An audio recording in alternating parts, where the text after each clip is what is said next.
Welcome everyone, and thanks for joining us today. We appreciate that you're going through, that you're taking time out of your day. So we will keep this to around 30 minutes. I'm Robert Hall, and for a bit of background, I've been working in cybersecurity for too many years to remember. Over the past 6 years, I've been especially focused on social engineering. This is something that is quite skillful and takes time and research to build attacks that are successful. The past 18 months have been a bit of an eye-opener since AI is changing the cybersecurity landscape, and that's what we're focusing on the session on today. While preparing this presentation, I spent a lot of time researching things, learning about different attacks, and trying to build a view of how I think AI is going to change the way we are attacked. I will start with a bit of a spoiler. There's going to be massive change, but also very little. And if the next half an hour goes to plan, that comment will hopefully make more sense than what it does right now. Before I go on, if you have any questions, please use the Q&A tool. But although I can see that 17 of you have already figured out how to do that, so I'll come back to the questions at the end of the session. And if I can answer the question, I'll answer it then. If not, I'll come back to you with an answer as soon as possible. So just to set the scene, and get into the detail around AI.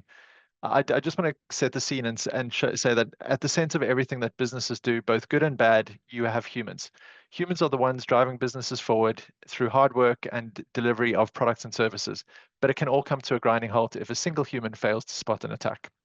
Everyone can relate to it. We have all, myself included, clicked on a phishing link at some point. Are we all stupid? I don't think so. But the biggest cause for people falling for attacks is a simple lack of awareness.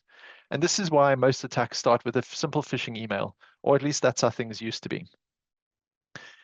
So what is AI to start with? AI is a branch of computer science focused on creating systems that can perform tasks typically requiring human intelligence. These tasks include performing problem solving, learning, and adapting to new information. Everyday examples include personal assistants like Siri or Alexa, and you've got chatbot bots that supposedly help with customer service. Some work better than others. And you also have things like Netflix and the recommendations that it provides to you based on the things that you've watched and the preferences that you have. And I'm sure that you've all heard of things like ChatGPT. Then you've got Google's Gemini AI service, and then most recently Apple Intelligence, although that's not quite ready yet. These are great tools that can be hugely useful in every day in terms of productivity, in terms of creativity, and various other things. So they are very useful, but they come with a flip side. So AI at this stage is still just advanced machine learning. Basically, AI models are fed as much information as possible to ensure it can build answers to the questions we ask it. Things like, why is the sky blue? Or write me a presentation on hacking in the age of AI. You wouldn't believe how many prompts it took me to get the AI to write this presentation. Jokes aside, a bit more detail about ChatGPT and other AI models. They work by processing and interpreting prompts using a technology called natural learning processing. Basically, when you enter a prompt, ChatGPT breaks down the text into smaller parts. It doesn't understand in the human sense, but instead uses patterns it has learned from vast amounts of data, like books, websites, or conversations, to identify the key elements of your question. The AI doesn't retrieve specific information, but looks for patterns based on the context provided in your prompt. It matches these patterns with what it's learned from its training data. For instance, if you ask, what is AI? ChatGPT will recognize the term and retrieve relevant knowledge about it based on the millions of examples it has been trained on. Once a prompt is understood, ChatGPT predicts the next likely words, forming a coherent and contextually appropriate response. It doesn't think or reason, but it uses probabilities to choose each word or phrase that best fits the given prompt. ChatGPT has been fine-tuned by developers to ensure it generates helpful and relevant answers. If well trained, it avoids mistakes and unhelpful responses. Though it doesn't have actual knowledge or opinions, it just generates what seems most relevant based on its training data. Essentially, ChatGPT interprets prompts by recognizing patterns, predicting what comes next, and then generating text based on the vast knowledge that it has absorbed during training. The result is a response that appears natural and conversational. Natural and conversational is something I will mention again during the session, and it's one of the key areas that AI poses in terms of the risk that you have from it. So how is AI currently being used? So many businesses are using AI to streamline operations. For example, in marketing, AI helps companies personalize emails or adverts based on customer behavior or buying patterns. In healthcare, AI is improving diagnostics from predicting diseases to assisting doctors with medical imaging. In customer service departments, they used AI-powered chatbots to help answer common questions, which frees up people to answer the more complex questions that they are receiving. And in manufacturing, AI is used to automate quality checks, to streamline supply chains, and predict maintenance needs for machinery. And if you're anything like me, I'm sure you'll also be using it for things like content creation. It's a brilliant way to take an idea and quickly build the framework of something that's presentable in different scenarios. So how is it impacting how we work? AI is taking over the time-consuming tasks, which allows employees to focus on more strategic work. AI can analyze vast amounts of data quickly, offering insights that help companies make better decisions. And again, this is a key point that I'll come back to. The ability of AI to process large volumes of data quickly and accurately surf data on request is something that's changing the threat landscape. And I'll go into a bit more detail. AI also powers tools like scheduling assistants and collaboration platforms, making teamwork smoother and more efficient.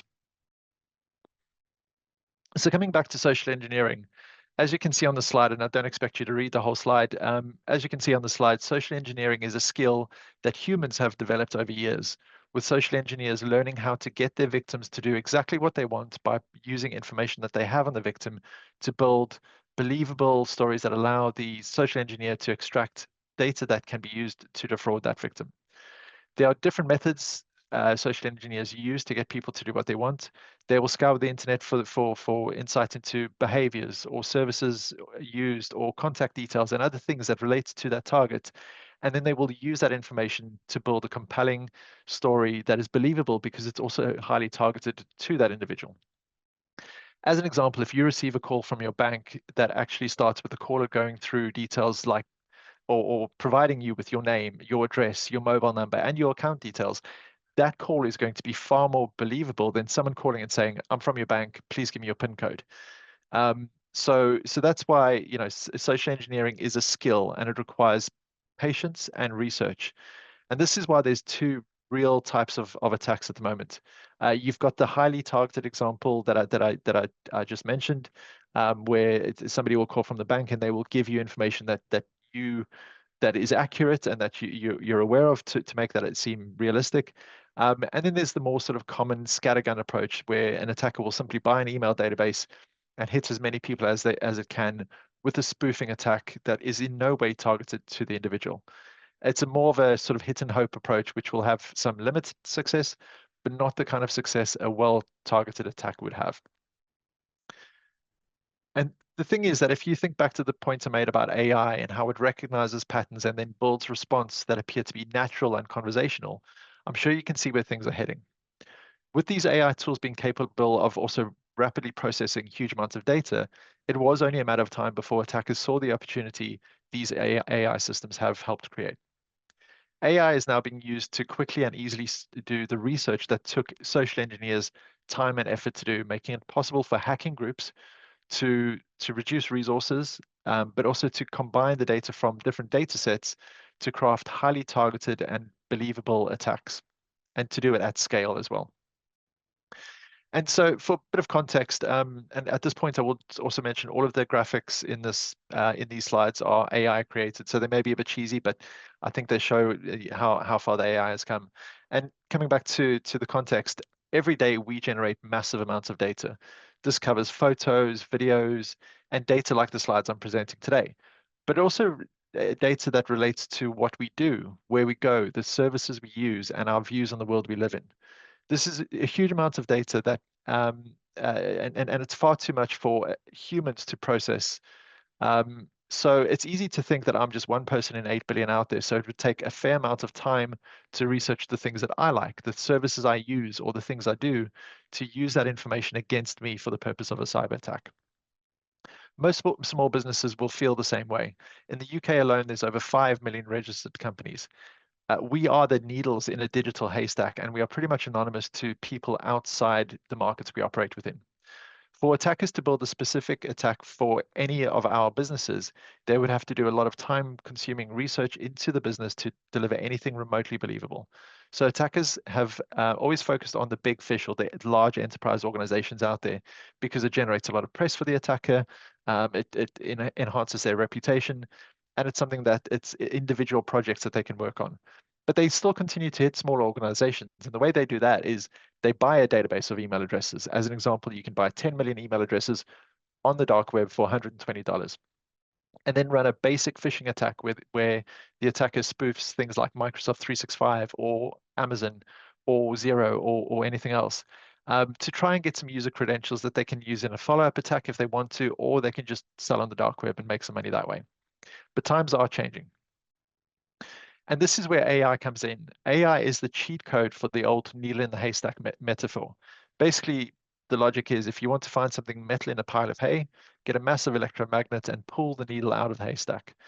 This is what AI will allow attackers to do when planning attacks. It will process all of the data available on the dark web in the public domain, and it will allow attackers to build attacks that are both large in scale and highly targeted as well. So they can hit a lot of multiple targets at once. Attackers can train the AI on vast amounts of data available, and data like email addresses, passwords, network IP addresses, vulnerabilities within applications, but also personal details like bank accounts, phone numbers, passport numbers, and it can also get data from social media. And once the AI has been trained on all of these things, it will understand who to target with different types of attacks, and it can also drop relevant information like passport numbers or account numbers into the attacks to make them more believable. WormGPT is the first example of this. I first read about WormGPT in probably April last year. It's an AI model like ChatGPT, but it has no morals. It will literally write an email that's designed to defraud a pensioner. The AI will consider who the email is targeted at, what they're likely to need or use or do, and it will build specific attacks based on that. And you can buy these malicious AI tools for less than $1,000 a year.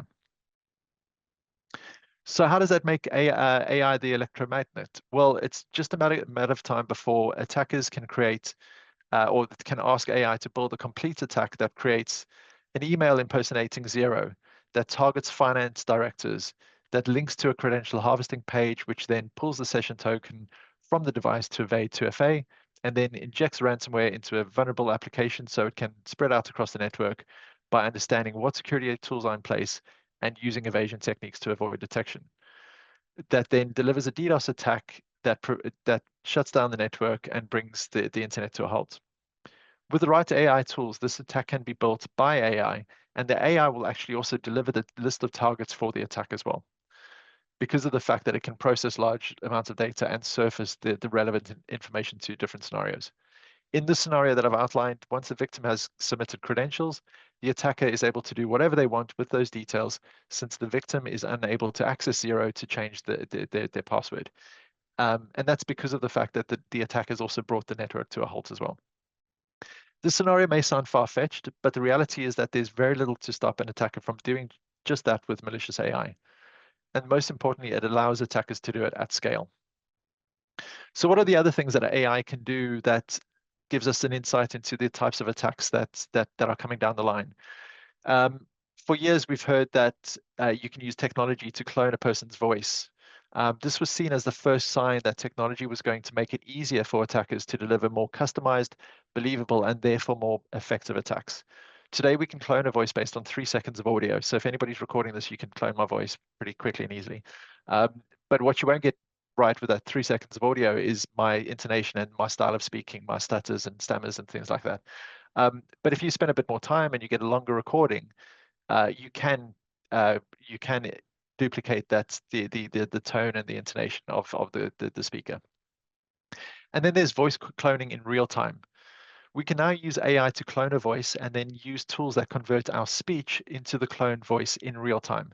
This allows us to mimic the characteristics of the individual speech, and which makes it more realistic. And it also means that it's until AI or until this level of AI was available, it made those conversations a lot more realistic in terms of the fact that it is properly conversational. Then there's also image manipulation. This can be used for things like extortion. Attackers can create fake images of their targets in different scenarios to blackmail them. Granted, the images may be fake, but as we all know, sometimes the suggestion that somebody has done something questionable, especially when backed up by what appears to be photographic evidence, can impact the reputation of individuals, especially if they are high profile. And then there's deepfakes. Now, I will admit that this is something that's actually quite cool in some ways, but it's also quite scary in others. But it can also give an insight into how movies may be made in future with actors from the past that are acting with current actors and having a bit of a mix of different ages or generations. The technology is now so advanced that it doesn't just make it look like the mouth is opening and closing when speaking. It will actually change the shape of the mouth and the facial expressions based on what is being said. So it's hugely convincing. And this leads to the scariest of all, real-time video creation. The ability to take an image of a person you want to clone, get a recording of their voice, which is not difficult to do these days, and then combine those elements into a live avatar of that individual, complete with facial expressions and realistic lighting effects. Yeah, and you basically have a scenario that's going to make things a lot more complex for people both at work and at home. And we also know that AI is now able to hold conversations. I keep mentioning natural and conversational. So while that may allow attackers to build phishing attacks that are responsive or conversational, when you add conversational capabilities to real-time video generation, the options for attackers are endless. They could spoof a CEO calling a finance director and asking for payment to be made. It could be a child calling their parents asking for money. Basically, think of every attack that we get today by email or text message or phone call and consider how much more they would be if they were delivered by video call instead. The restriction attackers have had until now is that it was not possible to deliver realistic video-based attacks. And for a second, let's just forget about the corporate world and the security around that. But it's probably also worth sitting down with parents and grandparents and making sure that they understand the risks that they face so that they can be aware of it too. Now, before I play this slide, I'm just going to say we tried to test the audio earlier. For some reason, Zoom isn't letting us share the audio on this. So I'm just going to play the video, and worth pointing out that the video is because it's streamed over the webinar, it may be a bit jumpy, so apologies for that. But I think the overall point that I'm trying to get across is when you consider the things that the AI has created into or built into the video, the movement of Morgan Freeman's head, the lighting and the shadows, and even the hand movement, which you may see from time to time, but also the overall style of the video. And I'll share the link after this session as well, so you can go and see the video for yourself. The quality or the level of detail is incredible, and that's just something I just wanted to highlight. So I'm just going to play this. I'm not going to play the whole thing. I'm not going to play the whole thing because it's not necessary. But as you can see, it looks very realistic and very effective. So moving on, I think the question is obvious. How do we defend against AI? It doesn't seem very easy to do, but there are some simple ways of preventing issues. For a start, put simple controls in place. These are pretty standard things like endpoint security, firewalls, but also doing things like making sure that staff can use things like password managers to create strong passwords and unique passwords for every account that can't be easily guessed. And also for reference, please don't allow staff to use Chrome. That's the first thing attackers go after. Put multi-factor authentication in place. That's very important because it makes it less likely that attackers can bypass these systems. But very importantly, put security awareness training in place. On top of these things, you have policies and processes. The best way to give staff guidance and help is to give them a set of policies that they need to follow, so that in the event that a security control fails to stop an attack, the staff can fall back on those policies and prevent incidents. In the example I mentioned earlier, where a CEO gets a call from a finance director. If you put a policy in place that says that until the CEO or the MD of the business follows up that telephone request with an email or a Teams message that can be verified as legitimate, no payment will be sent. That can help prevent attacks or issues.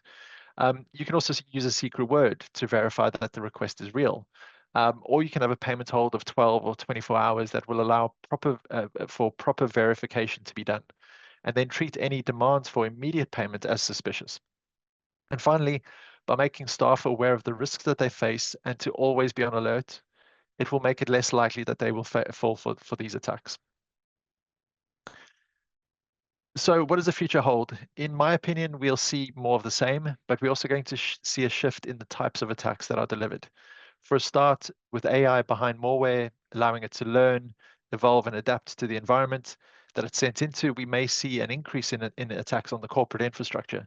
The issue attackers have had for many years is that it's quite difficult to get into corporate infrastructure because the traditional security stack has actually been pretty effective as a deterrent. My logic is that the ability to deliver complex attacks that do not need to be delivered by email will be quite interesting for attackers in terms of options. When you also add that those attacks can be planned and built to be triggered when vulnerabilities are discovered in certain applications, and that the attacks are targeted to specific scenarios, it just seems too likely like it will be too good for attackers to pass up. And this is where the biggest changes will be. With AI driving the attacks, they will morph into whatever they need to be to evade detection, and they'll deliver the most devastating attacks possible. Attackers will be able to hand over control of the attack to AI, allowing it to do its own thing, to take its time to quietly probe the infrastructure, to find vulnerabilities that it can exploit. It will wait for as long as is needed. And if there are no vulnerable applications today, it will keep trying and keep trying tomorrow and the next day and so on. It won't get tired, it won't get bored, and it definitely will not make mistakes. But the biggest thing about with AI driving attacks is that the attacker will be able to deliver a volume of attacks at once without it being involved directly themselves. At the end of the day, though, the simple truth is that users are and will continue to be the weak link in any security stack. Attackers will continue to hit us with emails. The difference going forward is that the emails that they deliver will be far more targeted to the individual or to the organization, which will make it more realistic to users. And they'll be responsive or conversational too. So in conclusion, as mentioned earlier, things are going to change massively, but they're also going to stay the same in a lot of ways. Nothing really changes. Users are still the entry point for attacks, which means we need to keep training them.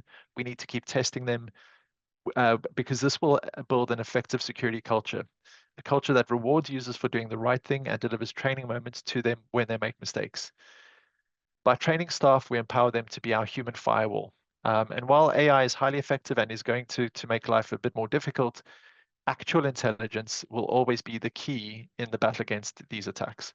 Humans are actually highly effective pattern recognition machines, and with the right training and thorough testing, we can program our brains to spot the things that don't quite add up in phishing attacks. This becomes an instinctive thing as well. It becomes a voice at the back of our head that quietly but confidently says, I do not trust this email or this scenario. The biggest risk we face is not from the AI, but rather from a lack of trained staff. We can't rely on infrastructure security or the existing security stack or traditional security to protect us against all attacks. These systems can be bypassed. So by having a strong security culture within the user base, it will help reduce risk. The key thing is that AI is not going to change the layers of security we have. Over time, we probably are going to need to add additional layers, but that's always going to be the case as new attack vectors are used by attackers. So getting towards the end, if you'd like to know more on any of the layers of security I've mentioned today, please reach out to your managed service provider for help. They'll be more than happy to assess your current security stack and advise on any gaps you may have. The key thing to remember is that cybersecurity does not need to cost a fortune.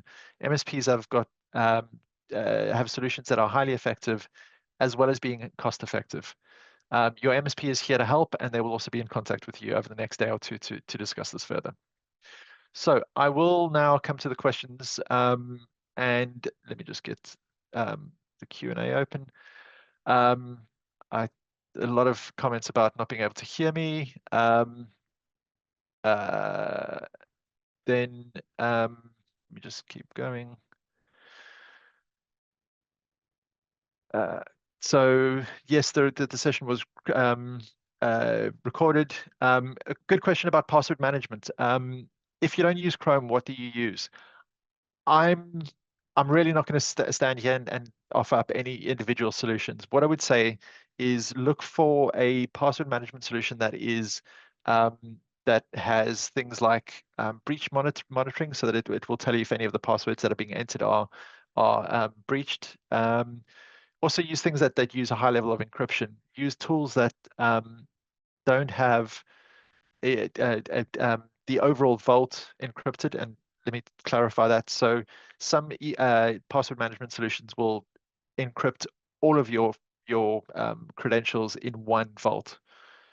There are better solutions out there that will instead encrypt each individual record or each individual credential, so that if an attacker gets into one, or they're able to access one credential, they're not getting access to everything. The other thing as well is if attackers do get into the password management tool platform, um, the data is all encrypted, so they're far less likely to be able to actually do anything with that. So hopefully that answers your question. Again, your MSP will be able to guide and advise on what you suggest for that. Okay, so how do we begin to write a policy for company on use of AI? That's a great question as well. We've recently had to do this ourselves, and basically what we did was the policy that we wrote was based on the fact that we don't discourage the use of AI. Instead, what we do is we let users know what they can use it for. So if you want to create a marketing email and all of the information that is within that email is public domain, then or by all means go and create it. But if you want to create a custom proposal for a specific opportunity or customer, don't put all of the details of the opportunity into the AI, because what many people don't understand or don't realize is that the things like ChatGPT is all open source. So once you put information into it, that goes into its library and it's into its database. So get it to build a proposal, but leave out the key details like commercials and any other terms or customers or anything like that. But yeah, so basically, build the policy. Again, I think your MSP will probably be able to help with that as well. So yeah, that's something I'd suggest on that. What is an MSP? A managed service provider. Sorry, I should have mentioned that. Um, Coming back to the Chrome point, why is Chrome not recommended? As I suggested, when attackers get onto a device, one of the first things they look for is the password fault in Chrome, because they know that a lot of people use Chrome. A lot of people, the attackers know that a lot of people use Chrome for passwords, and that vault is not secured in any real way. If you have a look at the terms and conditions within Chrome, they make no claim to protect your credentials. It's simply a tool that they offer you with no protection around it. Yes, a version of the recording will be available to download. You mentioned legacy security tools like antivirus and firewalls. What tools are recommended to support good user education? Um, there's various security awareness training solutions out there. If you have a chat to your MSP or your managed service provider, they will advise you which service they offer. What I would recommend is, again, I'm not going to specifically name any names, but if you are looking for a security awareness training solution, look for something that has got a big library of phishing templates, because the fish testing side of things is kind of key to the process. When you test people and you understand the mistakes that they make, you can then train them more effectively. But also when people are making mistakes on realistic emails, you get you are able to train them on how to avoid making those mistakes again in future. So high volume of phishing templates. Use something that's also got a lot of training items. There are some great tools that create um, training that's based and produced here in the UK. So it's not Americanized, it's not 45 minutes, it's not boring, it's actually very good content. And again, your MSP will be able to advise on that. Um, but also use something that's been around for a number of years. There's a lot of new security awareness training tools out there that are basically just reskinned versions of the same thing. Um, and they are not as effective because they're not delivering the breadth of knowledge to users that some of the more established, more mature solutions have. What are the telltale signs of a scam AI generated email or message? For example, the use of American spelling. This is actually a great question, and it does highlight one of the issues that we've got with AI is the fact that with AI now driving it, it's not a scenario like we used to have in the past where you would get an email that's from a Nigerian prince that's trying to get $50 million out of a bank account. These emails will be very believable because they will be written in the correct English. So if they will be attackers will be able to say this is an attack going out to the UK. So it will use UK spelling. Um, I would say if the email is written too well, that may be an indication. But ultimately, the things that will always be indicators of a phishing attack will be looking at things like the the email address that it's coming from. Does that look realistic? Looking at the email, is there a sense of urgency? Because while attackers won't be delivering these attacks themselves, they will still use the same tactics that they've used. So they will try and add a sense of urgency to make it more make the decision the user takes to click on a link more impulsive, um, and they'll add a sense of urgency or a negative consequence if you don't complete the request. So there are certain things, but yeah, the old thing about the spelling being not accurate or the grammar being poor, those won't be indicators anymore. So, like I say, if the email is written too well, then maybe question it. But with the good security awareness training solution, that will give you guidance on what is covered as well. Going on to yeah. So in terms of passwords in Chrome, there are easy ways of changing them over. Some of the better security tools out there or password management tools will actually pull them from import them from Chrome within seconds, and then scrub them. Yeah, so you can do that. Which browser would you consider safest? I don't have an issue with any browser. Just want to make that clear. It's not so much the browser that's a problem, it's storing the passwords within the browser. I use Chrome myself. So yeah. Um, Coming back onto the question about the AI policies, how do you train the usage of AI out to users?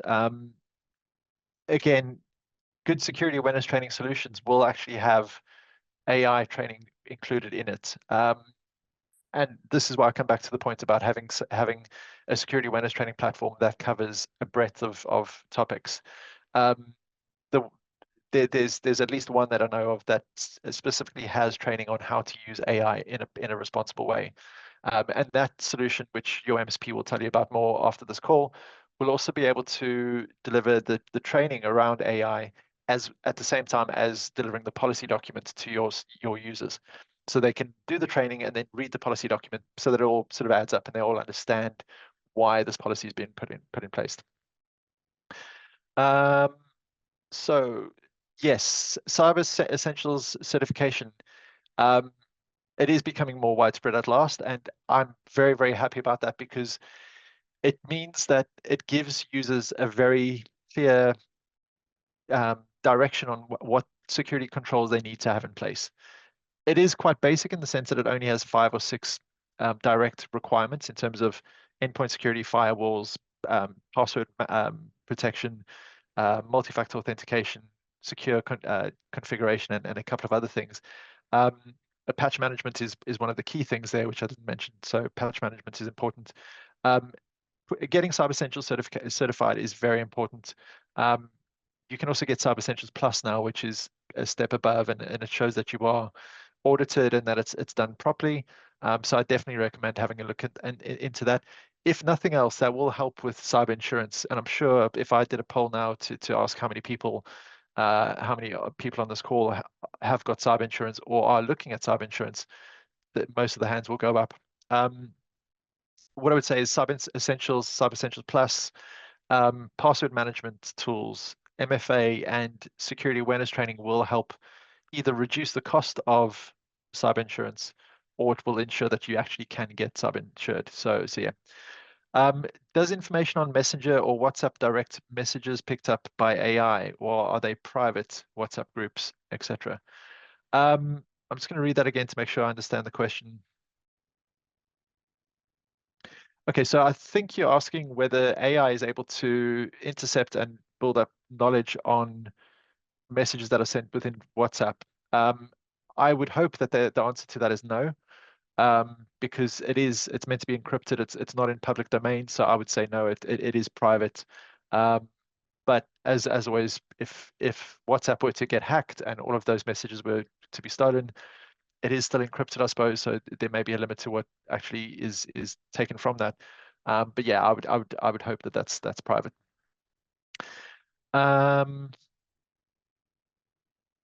Good question about it. Microsoft AI Copilot sharing data with the rest of the world.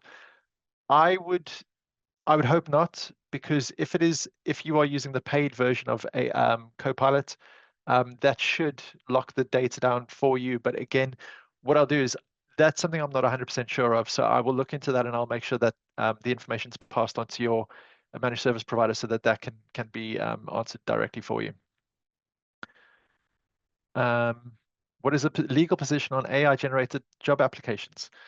That's a great question. I suppose it's a bit of a gray area, because if you are an individual and you want to write the most accurate or most impressive application or CV, as long as the information that you're putting into it is accurate and correct, then I don't see any problem with it myself. What I would have a problem with is if the application that was generated by the AI was lying about what skills the person has. So that's my feedback on that. Do you have any links that you can share on that show how quickly Chrome and Excel Word passwords can breach quickly, and why password manager is important? We are trying to communicate this to staff and struggling. That is a common theme. Yeah, staff don't always realize why it's not right to store passwords in Chrome or Excel or Word.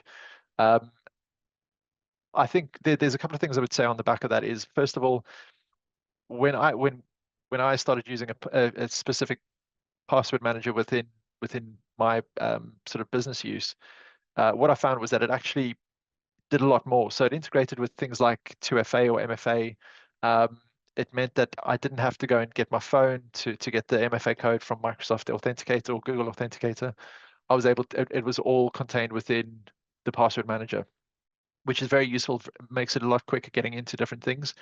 The other thing I would say is if you are trying to enforce that on staff and enforcing staff not to use the Chrome password management tool, you can disable that as a group policy within the organization if Chrome is deployed as through Intune or through an RMM tool.